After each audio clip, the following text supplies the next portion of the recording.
খ্যাত মার্কা ছেলে, তুই আমায় পিছন থেকে ধাক্কা দিলি কেন? বলেই ঠাস করে চড়। কলেজ ছুটির পর ক্লাসরুম থেকে সব ছাত্র বের হচ্ছি, এমন সময় ক্লাসের সব থেকে অহংকারী মেয়ে মিম আমার গালে থাপ্পড় মারল। আরে, ওকে মারলি কেন? ধাক্কা তো আমি দিলাম, তুই তো তা দেখলি? কণিকা বলল। ওই ছোট লোকটা ধাক্কা দিয়েছে, আমি দেখেছি। এসব বাজে ছেলেদের সাথে সাথে পুরস্কার দেওয়া উচিত। এসব খ্যাতমার্কা ছেলেগুলো এখানে পড়তে আসে না, শুধু মেয়েদের টিজ করতে আসে। ক্লাসে পড়ালেখা তো পারেই না, আবার চেহারাটা দেখিস না। আমি গালে হাত দিয়ে নিশ্চুপ হয়ে আছি। থাপ্পড়টা একটু জোরেই লেগেছে। আসলে ভাইয়া, আমি সরি, আমার জন্যই আপনাকে বিনা অপরাধে মার খেতে হলো। আরে, আপনি কেন সরি বলছেন? আপনাদের তো সরি বলা মানায় না। আসলে আমারই সরি বলা উচিত ছিল। এই বলে চলে আসলাম। 1 সপ্তাহ পর আজ কলেজে আসলাম। এই ছেলে, তুমি দাঁড়াও, ক্লাসে স্যার আমার উদ্দেশ্যে বলল। জি স্যার। এতদিন কই ছিলে? মাথা নিচু করে আছো কেন? বলো, এটার সমাধান কি হবে? বোর্ডে দেখিয়ে বলল। চুপ করে আমি দাঁড়িয়ে আছি। এই ছেলে, কথা বলো না কেন? স্যার। আবার চুপ হয়ে গেলাম। কলেজে তো আসো না, আবার সপ্তাহে 1 দিন আসো। স্যার কি পড়াচ্ছে সেদিকেও খেয়াল করো না। অবশ্য তোমাদের মতন খ্যাতমার্কা ছেলেরা এগুলো ছাড়া আর কি করবে? কলেজে কি জন্য আসছো? শুধু মেয়েদের পিছনে পিছনে ঘুরঘুর করার জন্য? আসলে তোমার বাবা মা ঠিক নেই। স্যার, কলেজে আমি এসেছি। আপনার আমাকে যা ইচ্ছে বলুন, প্লিজ আমার বাবা মার সম্বন্ধে কিছু বলবেন না। এই ছেলে, তোমার থেকে আমাকে ব্যবহার শিখতে হবে? পড়া পারে না, আবার বড় বড় কথা। যাও, আমার ক্লাস থেকে বের হয়ে যাও। আর থাকতে পারলাম না, কান্না করতে করতে ক্লাস থেকে বেরিয়ে আসলাম। আর হ্যাঁ, পরিচয়টা তো আপনাদের বলা হয়নি, আমি জাকারিয়া। কলেজ ক্যাম্পাসে একা একা বসে আছি। ওই দেখ, খ্যাতমার্কা ছেলেটা একা একা বসে আছে, চল একটু মজা নেওয়া যাক। মিম বলল। ওরা আমার কাছে এসে বসতে বসতে বলল, হাই খ্যাত, তোমার সাথে আমরা একটু প্রেম করতে এলাম। তোমার কাকে চয়েস হয়েছে? আমি কোনো কথা না বলে উঠে যেই হাঁটতে যাব, আর কে যেন আমাকে ল্যাং মেরে ফেলে দিল। এই ঋতু, এগুলো কি করছিস? মিমের বান্ধবী কণিকা বলল। ভাইয়া, ওর হয়ে আমি ক্ষমা চাইছি, আপনি কিছু মনে করবেন না। ওই খ্যাতমার্কা ছোট লোকের কাছে ক্ষমা চাইছিস কেন? আর তোর ওই খ্যাতমার্কা ছেলেটা বয়ফ্রেন্ড নাকি, যে তার জন্য তোর দরদ উথলে পড়ছে? এগুলো তুই কি বুঝবি? তোকে তো তোর বাবা টাকার পাহাড় দিয়ে জন্ম দিয়েছে। আর যাকে খ্যাত বলছিস না, তুই একদিন এই খ্যাতের জন্যই পাগল হবি, মনে রাখিস। মাটি থেকে তুলে বলল কণিকা। তোর মন মানসিকতাও তো ওর মতোই, তাই তোর দরদ উথলে পড়ছে। এই চল, কণিকা ওই খ্যাতের সাথেই থাক। এই বলে চলে গেল মিম ও তার কিছু বান্ধবীরা।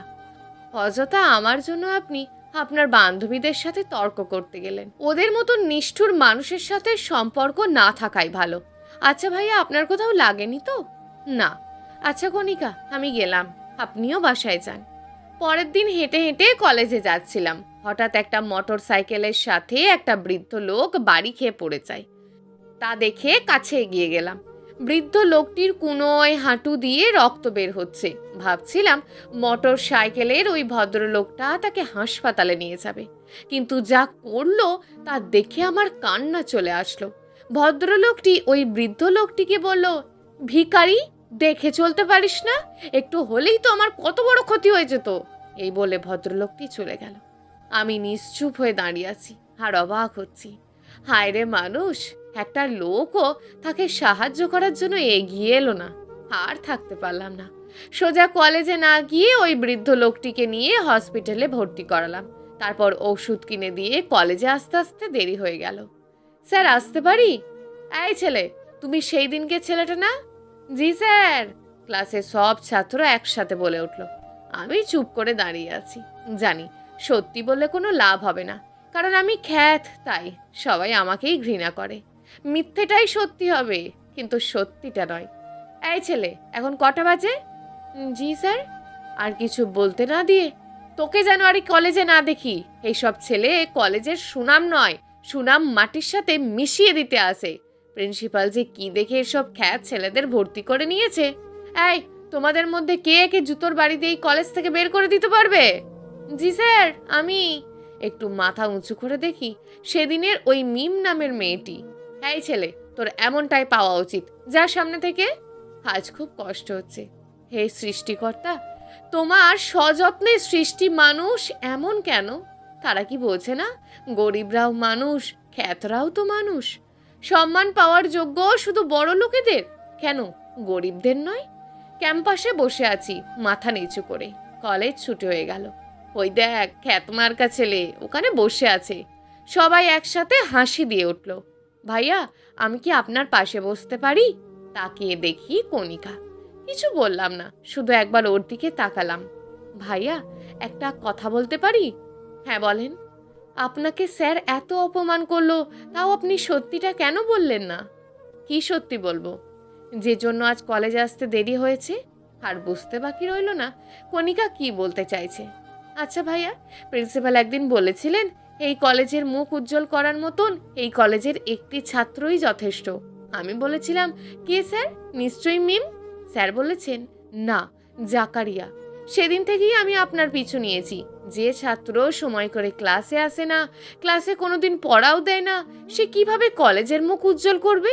এটা আমাকে জানতেই হবে।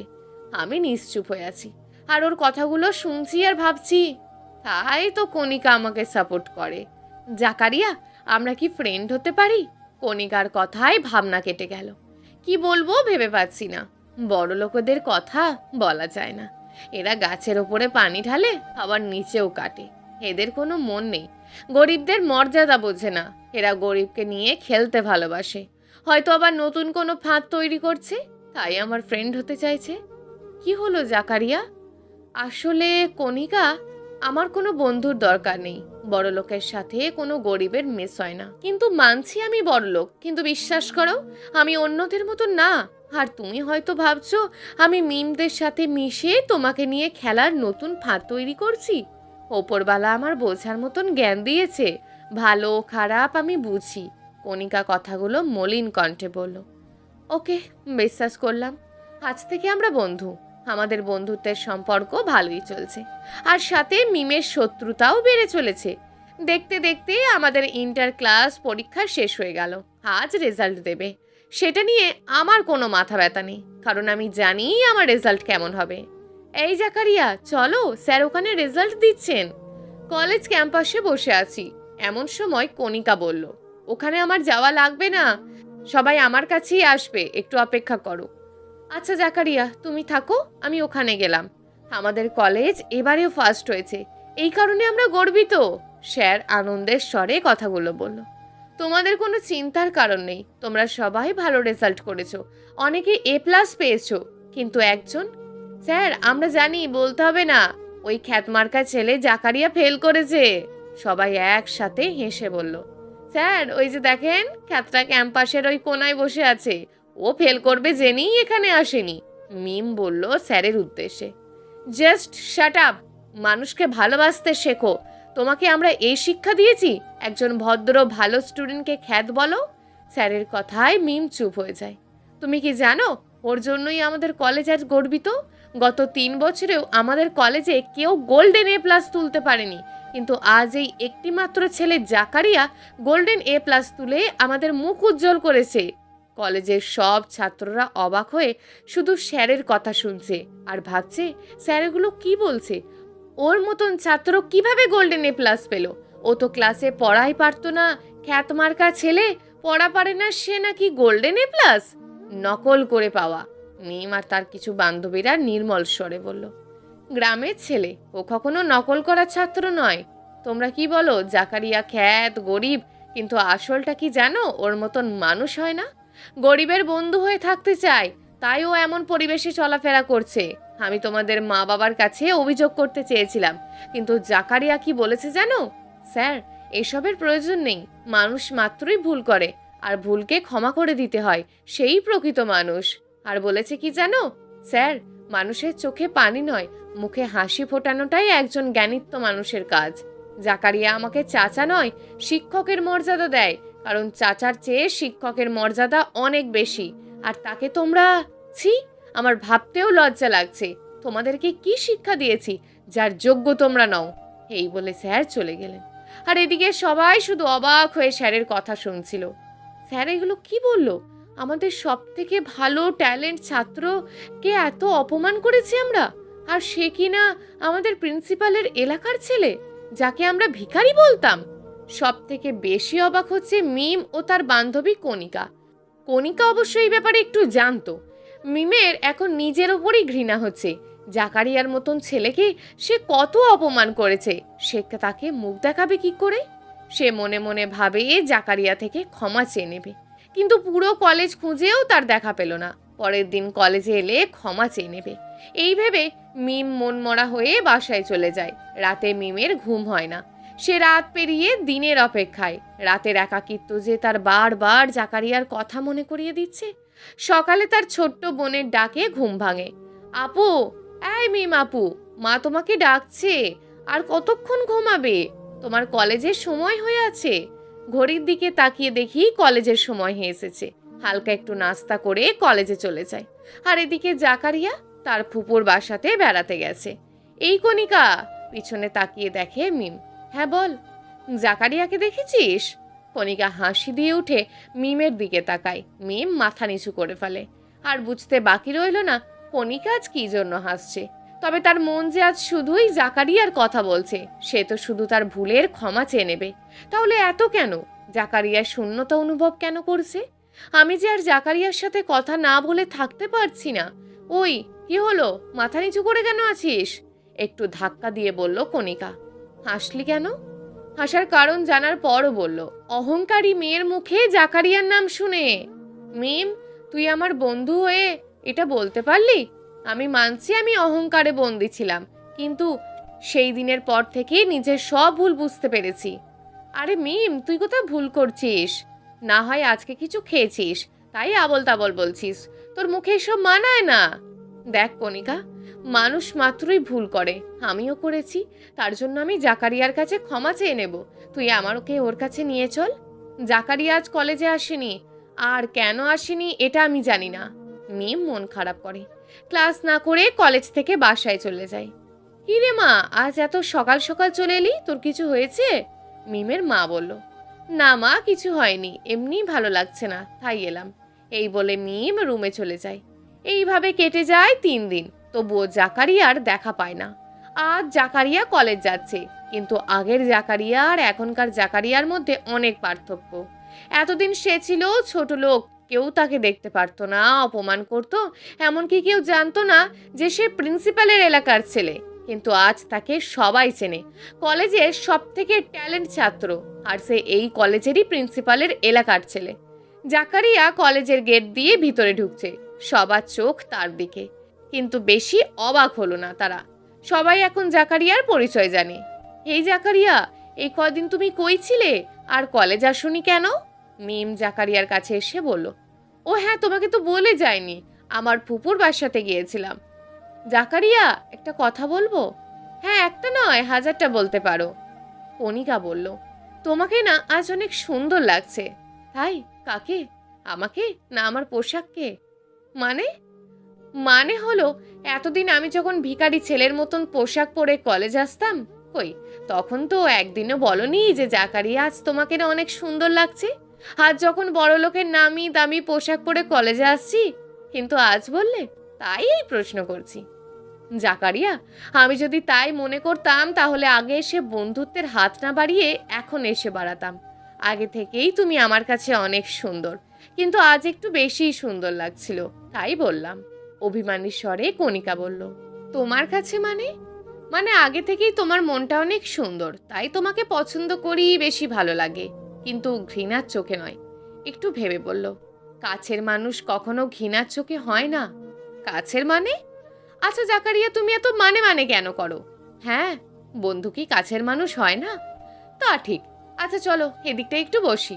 জাকারিয়া আর কণিকা কলেজ ক্যাম্পাসের এক সাইডে বসে। কিছুক্ষণ পর জাকারিয়া অনুভব করে কণিকা যেন তার দিকে বারবার তাকাচ্ছে। তাই জাকারিয়া আর চোখে কণিকার দিকে তাকিয়ে দেখে কণিকা বারবার তার দিকেই তাকাচ্ছে। পরক্ষণে চোখে চোখ পড়তেই কণিকা মাথা নিচু করে নেয়। জাকারিয়া মনে মনে ভাবে, কণিকা আবার মায়ায় জড়িয়ে গেল না তো? আচ্ছা কণিকা, চলো ক্লাসে যাই, সময় হয়েছে। ক্লাসরুমে ঢুকতেই, এই জাকারিয়া, আমাকে আবার কে ডাকবে? এই কলেজে তো আমাকে কণিকা ছাড়া ডাকার মতন কেউ নেই। এসব ভেবে জাকারিয়া রুমে ঢুকে যায়। জাকারিয়া, তোমার সাথে কিছু কথা আছে। কাছে এসে মিম বলল। হ্যাঁ বলেন, কি বলবেন? আমাকে ক্ষমা করে দাও। ক্লাসের সব স্টুডেন্ট মিমের দিকে তাকায়। তারা নিজেদের কানকে কেউ বিশ্বাস করতে পারছে না। যে মেয়ে নিজে অপরাধ করলেও বিপাটিকে সরি বলতে বাধ্য করে, সেই মেয়ে আজকে জাকারিয়ার কাছে করুণা করে ক্ষমা চাইছে। কিসের ক্ষমা?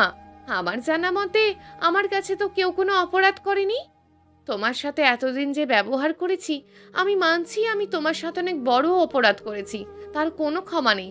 তবে কি জানো, মানুষ মাত্রই তো ভুল করে, কিন্তু প্রথমবার সে ক্ষমাপ্রাপ্ত হয়। আমাকে ক্ষমা করে দাও। আমার কাছে কেউ ভুল করেনি, আমি যেমন তেমনটাই পেয়েছি। এই বলে জাকারিয়া তার সিটে গিয়ে বসে।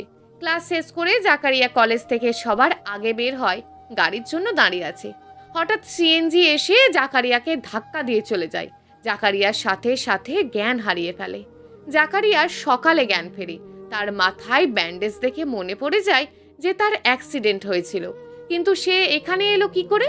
এদিক ওদিক তাকাতেই দেখতে পায় তার সাইটে মিম বসে আছে। আপনি? আর আমি এখানে কিভাবে এলাম? তুমি জ্ঞান হারিয়ে ফেলার পর আমি আর কণিকা তোমাকে এখানে নিয়ে এসেছি, মিম বলল। কিন্তু আমার বাবা কই? তোমার বাবা বাইরে ওষুধ আনতে গেছে। বাবা, তোর জ্ঞান ফিরেছে? প্রিন্সিপাল স্যার রুমে ঢুকলো। এই নে ওষুধ, খেয়ে নে। মা, তোমরা যদি না থাকতে আমাদের জাকারিয়ার অনেক বড় ক্ষতি হয়ে যেত। জানিস জাকারিয়া, মিম তো তোকে রক্ত দিয়ে বাঁচিয়েছে। সারা রাত ঘুম জাগিয়ে তোকে দেখেছে, তোর যাতে কোনো সমস্যা না হয়। ও খুব ভালো মেয়ে। না স্যার, এটা একজন বন্ধুত্বের কর্তব্য, মিম বলল। মা, আমি তোমাকে ভুল বুঝেছিলাম, আমাকে ক্ষমা করে দাও, প্রিন্সিপাল স্যার বললেন। স্যার, আপনি ভুল করেননি, ভুল তো করেছি আমি, যার ক্ষমার অযোগ্য আমি। এই কারণে হয়তো এখনো ক্ষমা পাইনি। মিম জাকারিয়ার দিয়ে তাকিয়ে বলল, আচ্ছা আমি যাই, তুমি ওর দিকে একটু খেয়াল রেখো। এই বলেই স্যার চলে যায়। আপনি এত কিছু কেন করলেন? আমার অপরাধের ক্ষমা পাওয়ার জন্য, আর আমার ভালোবাসার মানুষকে বাঁচানোর জন্য, মিম বলল। কি বললে এসব? হ্যাঁ, ঠিকই বলছি জাকারিয়া, আমি তোমাকে ভালোবাসি। তোমাকে ছাড়া আমি বাঁচবো না। তুমি আমার ভালো থাকার কারণ হয়েছো। তোমাকে ছাড়া আমার এক মুহূর্ত একা থাকতে পারি না। কিন্তু জাকারিয়া, এই মন যে কখন তোমায় ভালোবেসেছে আমি নিজেও জানি না। ভাগ্যের কি পরিহাস যে আমায় ঘৃণা করে। বোকা মনটা আজ তাকেই ভালোবাসে। মিম কান্না করতে করতে জানালার পাশে গিয়ে দাঁড়ায়। দেখো মিম, আমি তোমায় অনেক আগেই ক্ষমা করে দিয়েছি। আমি চাই না কেউ আমার জন্য পরকালে কষ্ট পাক। শুধু তুমি কেন, হাজার মানুষ আমার কাছে অপরাধ করলেও সবাইকে আমি সাথে সাথেই ক্ষমা করে দেব। আর হ্যাঁ, তুমি আমার জন্য যা করেছো, আমি তোমার কাছে অনেক কৃতজ্ঞ। আর আমার ভালোবাসা? মিম চোখ মুছে পিছন ঘুরে বলল, আমি তোমাকে ভালোবাসতে পারবো না মিম। কেন পারবে না? আমার মাঝে কি নেই? আমি কি দেখতে খারাপ, নাকি তুমি অন্য কাউকে ভালোবাসো? কোনোটাই না।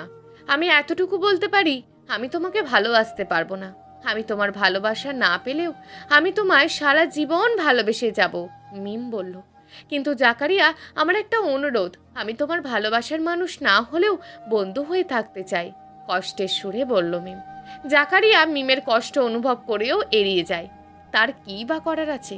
সে নিজের অজান্তেই যে কণিকাকে ভালোবেসে ফেলেছে। সে একা হয়ে দুজনকে কিভাবে ভালোবাসবে? এটা কখনো একজন মানুষের দ্বারা সম্ভব না। সে মিমকেও বলতে পারবে না যে আমি কণিকাকে ভালোবাসি, তাহলে মিম আরও কষ্ট পাবে। জাকারিয়া নিশ্চুপ হয়ে এসব ভাবছে। এমন সময় জাকারিয়া বলল, আমি কি এতটাই ঘৃণিত মানুষ হয়েছি যে তোমার বন্ধু হয়েও থাকতে পারবো না? কান্না করতে করতে মিম বলল, তোমাকে ভালোবাসতে পারিনি তো কি হয়েছে? বন্ধুর জায়গাটা রয়েছে। আজ থেকে তুমি আমার বন্ধু। জাকারিয়া ভাবনা কেটে বলল। এর মাঝেই কণিকা রুমে ঢুকে যায়। আরে কণিকা, তুই এসেছিস? দেখ, তোকে বলছিলাম না আমি ওর ঘৃণা কাটিয়ে ওর কাছের বন্ধু হবই। কষ্ট লুকিয়ে আনন্দের সুরে কথাগুলো বলল মিম। মিমের লুকানো কষ্ট খুব সহজেই বুঝে যায়, কারণ কণিকা জাকারিয়া আর মিমের কথা বলার শুরুতেই হসপিটালে এসে যায়। রুমে ঢোকার সময় তাদের অনুভূতির কথা শুনে কণিকা ওদের চোখের আড়াল হয়। জাকারিয়ার কথা বুঝতে পারে। জাকারিয়া তাকে ভালোবাসে, সে নিজেও জাকারিয়াকে ভালোবাসে, কিন্তু তা প্রকাশ করার মতন শক্তি সে আগেই হারিয়ে ফেলেছে। তার পরকালে যাওয়ার সার্টিফিকেট আগেই দিয়েছে ডক্টররা। সব স্বপ্ন ভেঙে গেছে কণিকার। সে মনে মনে ভাবে, আমার স্বপ্ন ভেঙে গেছে তো কি হয়েছে, মিমের স্বপ্ন ভেঙে যেতে দেব না। যেভাবেই হোক জাকারিয়ার মনে মিমের ভালোবাসা সৃষ্টি করতেই হবে। কিরে, তোর আবার কি হলো? তুইও কি আমাকে ঘৃণা করছিস? তাই আমার সাথে কথা বলছিস না? মিমের কথায় কণিকার ধ্যান ফেরে। আরে না, তুই আমার সব থেকে কাছের বন্ধু, তোর সাথে কি করে কথা না বলে আমি থাকতে পারি? তা তো দেখতেই পাচ্ছি, সেই কাল গেছিস আর আজ এলি, এটাই তোর বন্ধুত্ব। আরে তোরই তো সব, তুই দেখবি না তো কে দেখবে? কি, আমি দেখব? মিম কষ্ট লুকিয়ে বলল, আমার মানে? আমি সব শুনেছি, আর মানে করতে হবে না। আচ্ছা জাকারিয়া, তোমার এখন কেমন লাগছে? এখন ভালো লাগছে। আপনারা এখন পেশেন্টকে নিয়ে যেতে পারেন। নার্স এসে বলল। হসপিটাল থেকে এসে 3 দিন পর জাকারিয়া কলেজে যায়। স্যারেরা বলে, তোমাদের আর 1.5 মাস পর ইন্টারমিডিয়েট পরীক্ষার জন্য তোমরা প্রস্তুত নাও। জাকারিয়া মনে মনে ভাবে, যেভাবেই হোক কণিকাকে তার ভালোবাসার কথা জানাতে হবে, না হলে আর কখনো সুযোগ পাবে না। কণিকা, তোমার সাথে আমার কিছু কথা আছে, দাঁড়াও। কলেজ ছুটির পর বের হবার সময় জাকারিয়া বলল। হ্যাঁ বলো। আচ্ছা কণিকা, তুমি কি কাউকে ভালোবাসো? হঠাৎ এমন প্রশ্ন? না, এমনি বললাম। কেন, আমি তোমাকে জিজ্ঞেস করতে পারি না? হ্যাঁ অবশ্যই পারো। তাহলে এখন বললা না? না, আমার এসব পছন্দ না, তাই আমি ভালোবাসা দিয়েই পছন্দ সৃষ্টি করব। সমস্যা নেই, মনে মনে ভেবে নেয় জাকারিয়া। আচ্ছা ভালো, কাল কি দিন বলো তো কণিকা? কাল সোমবারের দিন। কেন, তোমার মনে নেই? আরে ওটা না, ভালো করে ভেবে দেখো। আমার অত কিছু মনে নেই, তুমি সোজাসুজি বললে বলো, না হলে আমি গেলাম। আচ্ছা কালকেই বলবো, কাল একটু সকালের দিকে কলেজে এসো। এই বলে জাকারিয়া চলে যায়। পরের দিন কণিকা কলেজে এসে বুঝতে পারে আজ ভালোবাসা দিবস, আর জাকারিয়া ভালোবাসার মনে তার উঁকি দেয়, কিন্তু পরক্ষণেই তার সব কিছুই এলোমেলো করে দেয়। তার সময় খুব কম। সে বুঝতে পারে জাকারিয়া তার ভালোবাসার কথা বলবে তাকে, আজ তাই সকাল সকাল আসতে বলেছে। এসব বাজে বাজে চিন্তায় কণিকার মাথা ঘুরে ওঠে। কণিকা বাসায় চলে যায়। আর এদিকে জাকারিয়া কলেজে এসে দেখে কণিকা কলেজে নেই। ফোনও বন্ধ পায়, সারা কলেজ খুঁজেও পায় না। আজ 2 দিন হলো কণিকার কোনো দেখা নেই, কলেজেও দেখছে না। জাকারিয়ার মন বসছে না, কলেজে সব সময় একাকিত্ব অনুভব করছে। হঠাৎ কণিকার কি হলো, কলেজে আসে না, ফোনও বন্ধ। সে অস্থির হয়ে যায়, মন খারাপ করে বাসায় গিয়ে ঘুমের ওষুধ খেয়ে ঘুমিয়ে যায়। সকাল 9:30টায় জাকারিয়ার ঘুম ভাঙে। ঘুমের ওষুধ খাওয়ার জন্য জাকারিয়ার শরীর অসুস্থ হয়ে যায়, তবুও সে কলেজে যায়। কদিন আসেনি, হয়তো আজ কণিকা কলেজে আসতে পারে এই ভেবে, কিন্তু আজও কণিকার কোনো ছায়াও খুঁজে পায় না।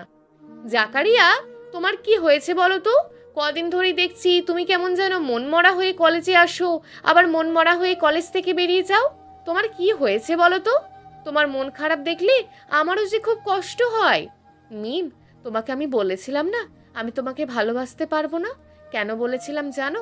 আমি কণিকাকে ভালোবাসি, আমার পক্ষে দুজনকে ভালোবাসা সম্ভব না, তাই তোমাকে ফিরিয়ে দিয়েছি। তুমি আমাকে ভুল বুঝছো না? কান্নার স্বরে বলল জাকারিয়া। জাকারিয়ার মুখে অন্য কাউকে ভালোবাসার কথা শুনে মিমের মনে অনেকটা আঘাত হয়, কিন্তু নিজেকে সামলে নিয়ে বলে, তাই তো বলি, যেদিন থেকে কণিকাকে দেখছি না সেদিন থেকেই তোমারও মন খারাপ দেখছি। আচ্ছা তুমি কি জানো কণিকা কেন কলেজে আসছে না, আর ওর ফোন বন্ধ কেন? আচ্ছা তোমাকে আমি জানাচ্ছি। এই বলে মিম কলেজ থেকে চলে যায়। জাকারিয়ার ফোনে একটা SMS আসে অচেনা নাম্বার থেকে। জাকারিয়া, তুমি তোমার ভালোবাসার মানুষকে যদি বাঁচাতে চাও তাহলে একটা অ্যাড্রেস দিচ্ছি, এই হসপিটালে এক্ষুনি চলে আসো। পড়ার সাথে সাথেই জাকারিয়ার বুকটা কেঁপে ওঠে। জাকারিয়া মনে মনে ভাবে, তাহলে কি আমার কণিকার কিছু হয়েছে? এই কারণেই হয়তো ও কলেজে আসে না। আর কিছু না ভেবে জাকারিয়া ওই অ্যাড্রেস অনুযায়ী চলে যায়। গিয়ে দেখে তার ভালোবাসার মানুষ কণিকা হসপিটালের বেডে শুয়ে আছে। পাশে একটা ভদ্র মহিলাকে দেখতে পায়। আন্টি। কে বাবা তুমি? কণিকার মা বলে। আন্টি, আমি কণিকার বন্ধু, ওর কি হয়েছে? করুণ স্বরে বলল জাকারিয়া। বাবা, ওর কিডনি নষ্ট হয়ে গেছে, ডাক্তার বলেছিল খুব তাড়াতাড়ি ওর কিডনি চেঞ্জ করতে হবে। একটা নষ্ট হয়ে গেছে, আর একটাতেও রোগ দেখা দিয়েছে, তা না হলে ওকে বাঁচানো যাবে না। জাকারিয়া মনে মনে ভাবে, ও ওর জীবনে এত কিছু ঘটে যাচ্ছে, ও আমাকে কিছুই বলেনি। আচ্ছা আন্টি, আমি দেব কণিকাকে কিডনি। এখনই কণিকার অপারেশন করার ব্যবস্থা করুন। আর তার দরকার নেই, আমরা কিডনি পেয়ে গেছি। ডক্টর রুমে এসে বলল। কিডনি কই পেলেন? কে দিল? আমি তাকে দেখতে চাই। পেশেন্টের অবস্থা খুব সিরিয়াস, তাড়াতাড়ি অপারেশন থিয়েটারে নিয়ে চলুন। এসব আপনার পরে জানলেও চলবে। এই বলে ডক্টররা কণিকাকে নিয়ে চলে যায়। আপনাদের আর কোনো ভয় নেই, আপনারা এখন ভিতরে যেতে পারেন, ডাক্তার অপারেশন থেকে বেরিয়ে এসে বলল। আর হ্যাঁ, আপনাদের রোগীকে যিনি কিডনি দিয়েছেন সেটা আপনাদের দিতে বলেছেন। একটা কাগজ দেয় ডক্টর। জাকারিয়া কাগজটা নিয়ে কণিকার বেডের কাছে গিয়ে খোলার সাথে সাথেই চোখ কপালে উঠে যায়। প্রিয় জাকারিয়া, এতক্ষণে আমার লেখা কাগজটি হয়তো তুমি পেয়ে গেছো। এবার আমি অনেক খুশি তোমাকে খুশি রাখতে পেরে। জানো জাকারিয়া, আমি এতটাই তোমাকে ভালোবেসেছিলাম যে তোমার মন খারাপ দেখলেই আমার কষ্ট হতো। কিন্তু আমার ভাগ্য এতটাই খারাপ যে তোমাকে আর পাওয়া হলো না। তাই তো তোমাকে খুশি রাখতে গিয়ে নিজেকে শেষ করে দিলাম। আমি আগেই বুঝে গিয়েছিলাম তুমি কণিকাকে ভালোবাসো আর কণিকা তোমাকে সেই থেকে ভালোবাসে। এটা হয়তো তুমি জানো না, যখন আমি তোমাকে হাজারো অপমান করেছি আর কণিকা আমার বন্ধু হয়েও তোমাকে সাপোর্ট করতো, এতেই আমি বুঝে গিয়েছিলাম কণিকা তোমাকে ভালোবাসে। তুমি যখন কণিকার খোঁজ নিতে বলো, তখন আমি কণিকার খোঁজ নিয়ে জানতে পারি ওর কিডনি নষ্ট হয়ে গেছে। তাই তো নিজের কিডনি কণিকাকে দিয়ে তোমার ভালোবাসা বাঁচিয়ে রাখলাম। আমার ভালোবাসা না হয় অসম্পূর্ণই থেকে যায়। জাকারিয়া, আমি জানি তুমি এখন কাঁদছো, তবে কেঁদে আর লাভ হবে না। আমি এতক্ষণে পরকালের যাত্রী হয়ে গেছি। ভালোবাসার মানুষ না হয়েও বন্ধু হয়ে তোমার কাছে একটাই অনুরোধ, কণিকাকে কখনো কষ্ট দিও না। ও খুব ভালো মেয়ে। ইতি, অহংকারী মেয়ে মিম। ভালোবাসার মানে হলো স্বার্থত্যাগ, যা মিম উপহার হিসাবে দিয়ে গেল জাকারিয়াকে। সে না হয় পরপার থেকেই ভালোবাসুক। প্রিয় দর্শক, যদি আজকের গল্পটি আপনাদের ভালো লেগে থাকে তাহলে ভিডিওটিতে অবশ্যই একটি লাইক করে আপনার মূল্যবান একটি কমেন্ট করুন। আর হ্যাঁ, চ্যানেলটিকে যদি সাবস্ক্রাইব করে না রাখেন তাহলে চ্যানেলটিকে অবশ্যই সাবস্ক্রাইব করে আমাদের পাশে থাকুন। দেখা হবে আগামীকালের নতুন এবং আকর্ষণীয় গল্প নিয়ে। ধন্যবাদ।